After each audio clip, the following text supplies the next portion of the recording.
a petri dish, you shake it several times, you cannot consider them living. They are still non-living. But surprisingly, the same components, protein, carbohydrates, you have sugar, you have nucleic acids, you have fats, you have amino acids, and they work as one inside the cell with this plasma membrane as the delimiting factor. So in other words, ang nakakapag-cause or qualify ng cell as living, it's because of this plasma membrane. Ano bang Tagalog sa membrane? Balat? Walang iba, no?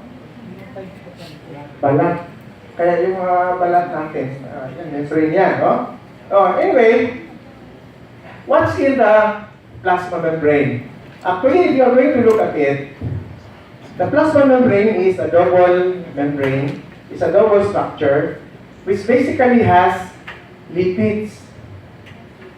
Or, sabihin na lang natin fats. Hindi masyadong kilala ang lipids, pero kilala ang fats. No? Kaya pag hindi ka naligo, you're very oily. Why? You are very oily pag hindi ka tayo naliligo. Kasi, majority of the content of our plasma membrane are lipids. And then, kung titingnan natin ang lipids, actually, is a bilipid layer. Mayroong phosphorus, tapos may tail sila, may, ano bang Tagalog sa tail? Ha? Buntot. May buntot silang dalawa, tapos may ulo sila isa, no? Ganyan. Tapos, double layer ang plasma membrane. Double layer siya. So, kung makikita mo, and this type of membrane is known as fluid. Kumbaga, parang tubig siya, na kung nyari, i-insert mo yung needle dito, pwedeng pumasok yung needle, pag withdraw mo ng needle, i-close, kasi parang tubig. Tingnan mo yung tubig. Lagay mo yung needle, pumasok, pagtanggal mo, sirado.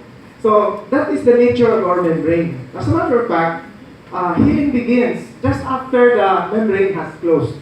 Anyway, ang importante dito, hindi lang plasma membrane ang nasa sa balat, no? So, kung mangyari ito yung cell, mayroon mga protina na naka-oscillate dyan, mayroon ding protina na nakalutang sa labas, or naka-oscillate sa ano, mayroon din protina na naka-oscillate dito, pero nakalutang pa rin sila sa phospholipid trilayer. Ngayon, ang definition natin sa mga doktor, ang definition natin na itong plasma membrane ng tao sa balat natin ay semi or semi-permeable. Na, kumbaga, hindi lahat makapasok sa loob ng ating katawan. Kailangan mo na siya dumaan sa mga dapat dadaanan. So, normally, yung oxygen, may nakakapasok dyan, kaya ang tawag niya semi-permeable kasi mayroong nakakapasok, mayroong hindi. Most of the time, yung oxygen, yung carbon dioxide, yung urea, yung fatty acids, alcohol, glycerol, alcohol yan. Nakakapasok sila dahil ang oxygen, carbon dioxide, ang urea are behaving like lipids. So, the principle of transport, lipid to lipid, they dissolve and so they can pass through. Pero most of the molecules, like amino acids, sugar, ions, for example sa ions, meron kang sodium, ano pa? May potassium, may chloride, yun ang mga ions. So, amino acids, sugar, ions, or even the nucleic acids, una-una muna natin dyan, nucleic acids, amino acids, sugar, ions, cannot pass through this layer. Bakit? Only these molecules, no? Yung oxygen, carbon dioxide, or pati tubig. No? Pati tubig, makapasok siya dito sa membrane. Pero, yung mga nucleic acids, like nucleotides, amino acids, galing sa protina, yung mga asukal, galing sa kinakain natin ng mga carbohydrates, yung mga lahat na elements or ions are not permeable. Saan pala sila dumadaan? Yung mga ito, amino acid, galing sa protina, di ba? Ang pag nagunaw yung karne, nagiging amino acid.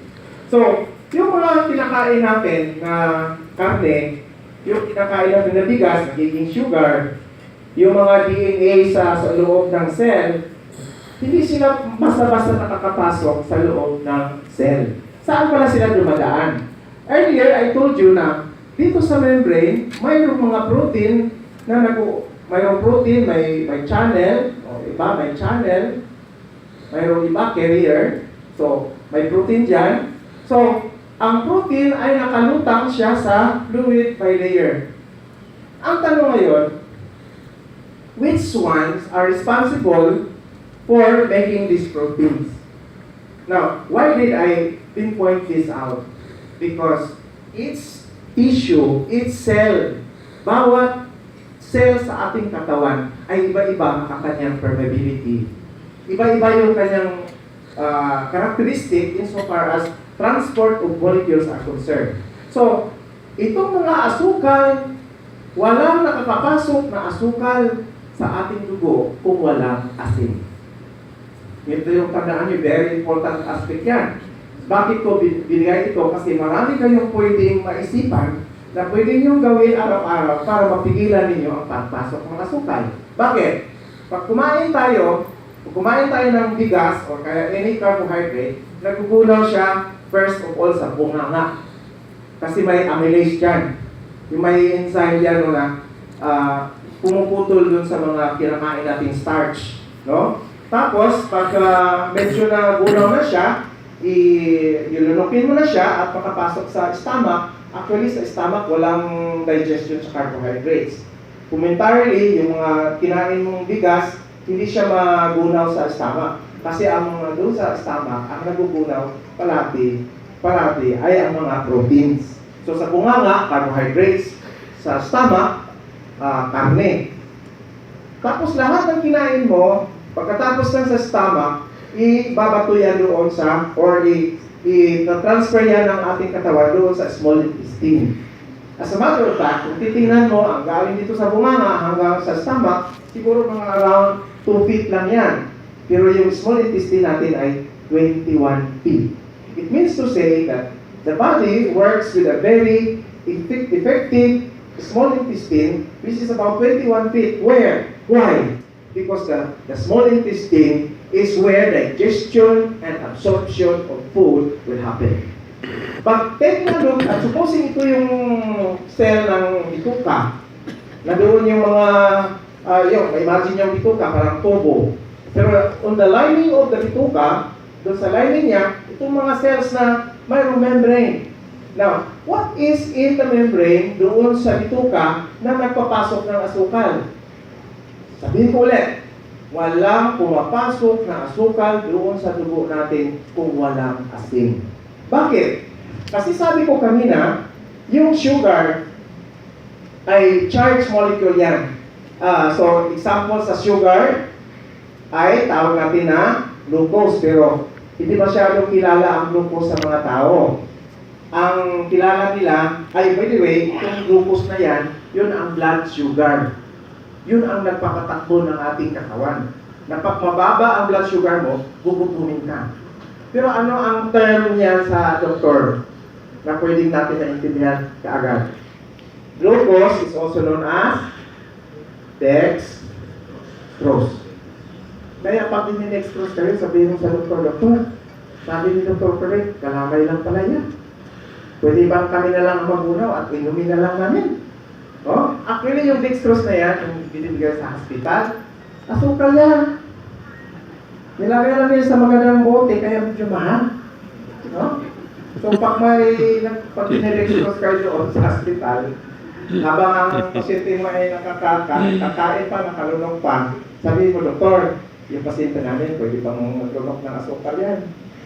So huwag ka na lang mag-dextrose. Bakit? Ang dextrose kasi, or sugar, yun ang pagkain sa lahat ng cells sa katawan. As a matter of fact, kung titingnan mo, Pag ginutong ka, walang laman ang tiyan mo, that means bumaba yung asukal. Pag bumaba yung asukal, may area diyan sa asukal, sa utak na sinasabi satiety center, na pag siya ay mababa ang asukal, ay you've been hungry. That's why, after feeling hungry, naghahanap ka ng pagkain. Pero, tingnan mo, nakalimutan mong kumain dahil busy ka, ano nangyari?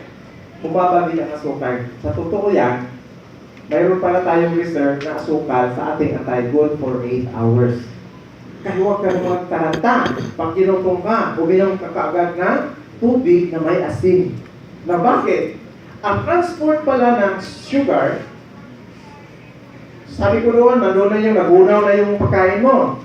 Yung sugar, pumapasok yan sa loob ng cell. Kunyari, ito yung cell ng intestine. Siya ang nag-absorb. Ang asukal, mag-attach mo na siya yan sa protein na yan, pero sabayan siya ng sodium. The sodium is actually present in, di ba sabi natin pag asin, sodium chloride.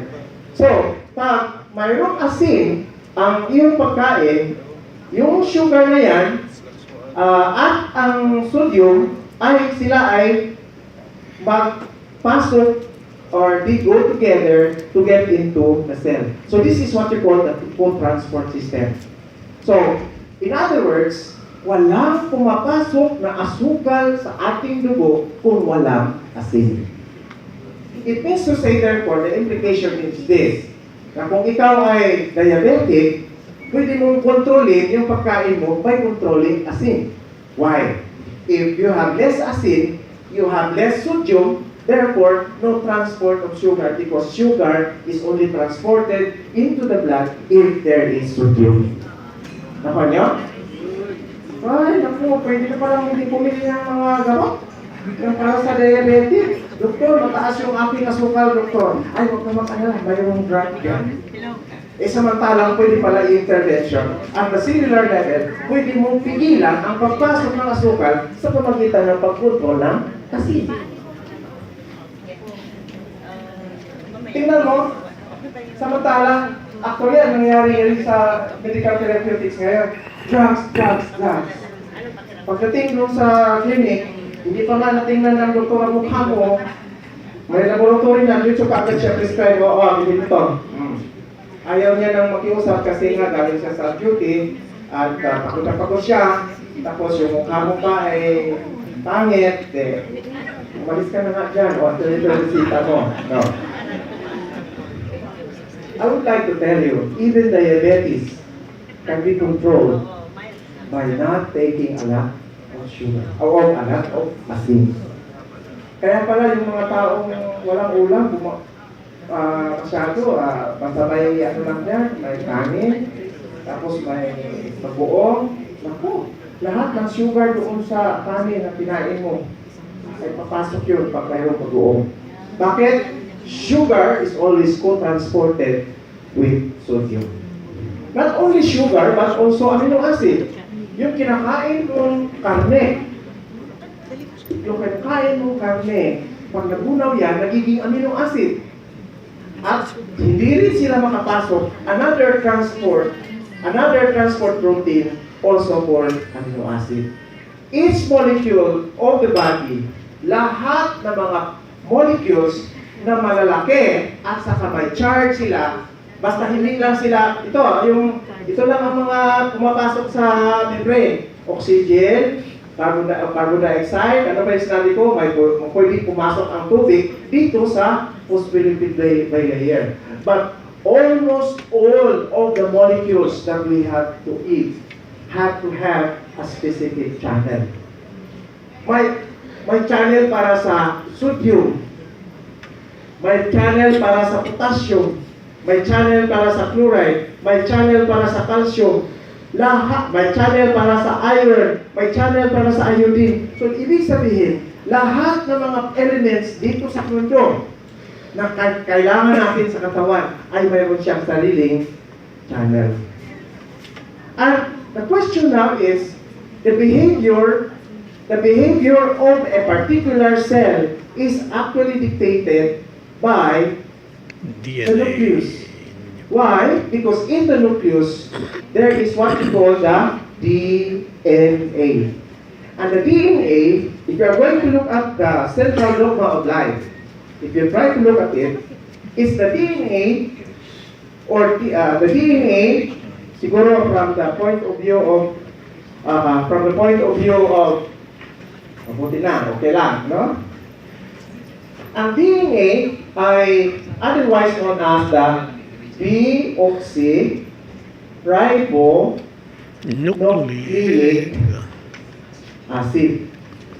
Yan ang DNA.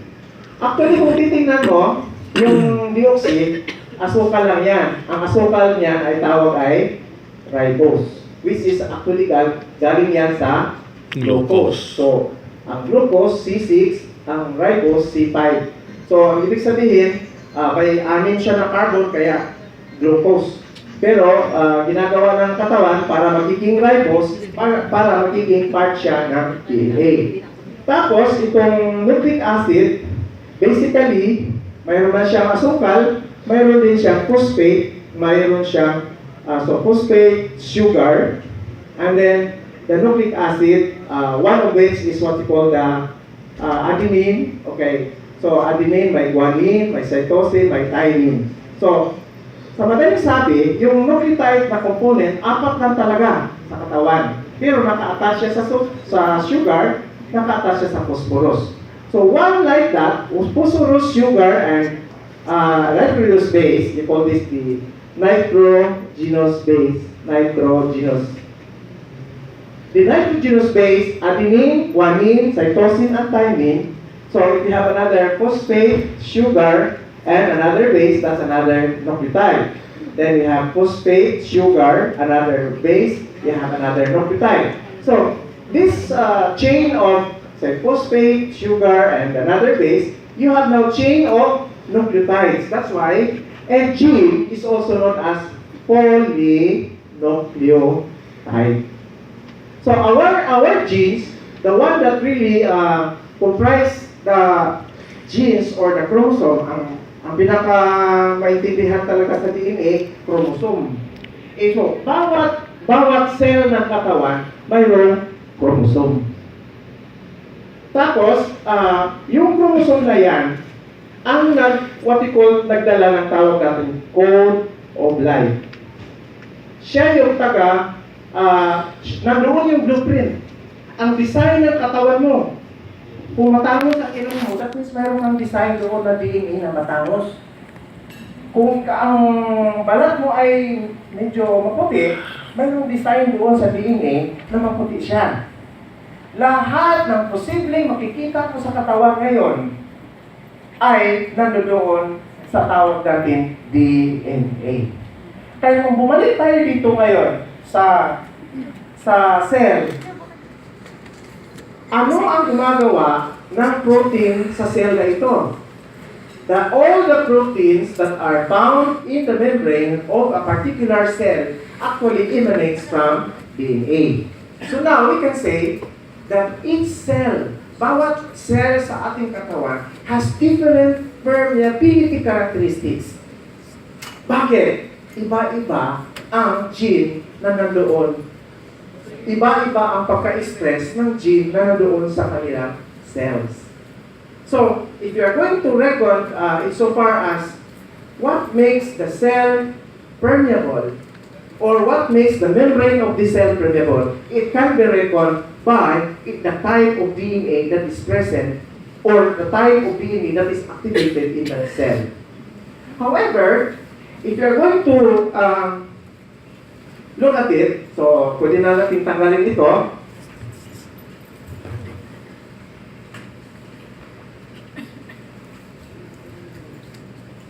So sa madaling sabi, if you are going to differentiate the characteristic of the cell, can be actually reckoned by the type of protein it produces. Now, ito ang tandaan natin, nung mula pa tayo sa sapupunan ng ating mother, lahat tayo ay mayroong equal amount of chromosomes na galing contributed, 1/2 from the father and 1/2 from the mother. So the egg cell of the mother contains only 1/2 of the number of chromosomes. Yung sa sperm cell naman ng father only contains also 1/2 of the chromosomes sa father. Kaya 1/2 plus 1/2 magiging sama ng 1/2 plus 1/2 1. That's why the Bible says, and the man and the woman, when they unite, they become one. Ay galing pala yan sa itlog ng babae. No? Yung babae, yung lalaki walang itlog. Ang may itlog, babae lang. Ano ba ang Tagalog ng egg? Itlog. Ang sperm cell, hindi naman itlog yan. So yung hugi sa itlog, hindi yan itlog. Scrotum yan. Pag mainit, bumababa. Pag malamig, umaakyat. Alam mo ba kung bumababa yan? Kasi ang sperm cell pala namamatay sa body temperature. Kaya pag palagi ka naka-tight shorts o kaya naka-supporter, malamang namamatay ang sperm ng lalaki. Kaya yung mga nag-supporter palagi, yung naglalaro, iba sa supporter, matagal sila magka-anak. Dahil ang sperm cell ay dapat mabuhay siya 15 degrees below body temperature. Kaya pag mainit, bumababa. Pag malamig, umaakyat. Tingnan niyo, ito ba yan? Oo, yung hindi naka-experience yan, baka ibang planet kayo. No? Babalik tayo dito sa sinasabi natin. What makes the characteristic of this cell very different from each other? Bakit kung titingnan mo yung atay, ibang tsura. Kuha ka ng atay, tapos itabi mo sa skin. Pareha ba yung tsura nila? Hindi. Yung sa atay, medyo pula. Yung sa skin mo, medyo pale. Saka ibang hugis, no? Or, compare mo yung skin sa cells ng iyong kidney, iba. So, iba-ibang parte ng katawan natin, iba-iba ang kanyang karakteristik dahil ang DNA pala ng katawan, nung mula pa tayo sa loob ng mama natin, kung yan ang complete genes, ilan ang complete genes? 46 chromosomes. Dahil mayroon sa papa, mayroon sa mama. Pero, bawat DNA dyan, mayroon siyang, hindi lahat, palagay natin, 46 yan, no? O, marami yan. Pero, bawat protina ng katawan natin, may iba-iba silang location. Maybe sa iba, chromosome 1, ang iba sa chromosome 2, ang iba sa chromosome 3. Noong naman pa tayo sa loob ng katawan ng mama natin, lahat ng cell natin, equal number of chromosomes. At even now, no, maski ngayon, kasi when the cell divides, pag nagdubli yan, puputyahin muna yung 46 chromosome bago sila mag-separate. In other words, lahat ng cells ng katawan natin ay may pareho ang genetic content. Ang tanong ngayon, Doktor, kung pareho ang content, bakit magkaiba ang mukha? Magkaiba ang function. Ang heart, iba ang function. Ang stomach, iba ang function. Ang atay, iba ang function. Ang kidney, iba ang function. Samantalang pareho pala lahat chromosome. I would like to tell you, in the cellular world, in the cellular biology, it was found out that out of the 100% genes that are contributed both by the father and the mother, only 2 to 3% of the number of genes are expressed in a specialized cells.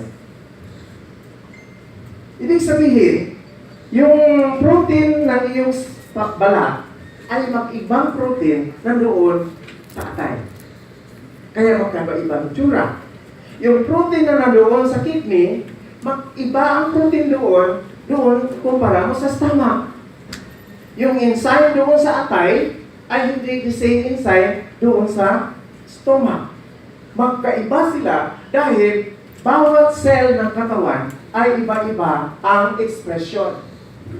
So, Pag nandoon pa tayo sa loob ng ating mama, habang tayo ay tumutubo, pare-pareho yung number of cells. Pare-pareho yung genetic materials. Pero magkaiba ang expression as the cell is specialized. Ibig sabihin doon, na yung balat mo, yung balat ng tao, mayroon niyang chromosome para maggawa ng red blood cell. Pero ngayon, pwede bang gumawa ng red blood cell ang balat? Hindi. In other words, some of the genes are turned off. Sinasara. Only those cells in the bone marrow, as we know, ang ating mga dugo, yung red blood cell, yung white blood cell, yung platelets, saan nagagaling yan? Galing sa? Hindi nila alam. Absent siguro sila sa ilang elementary science. Ang lahat ng dugo ay nagagaling sa buto, sa bone marrow.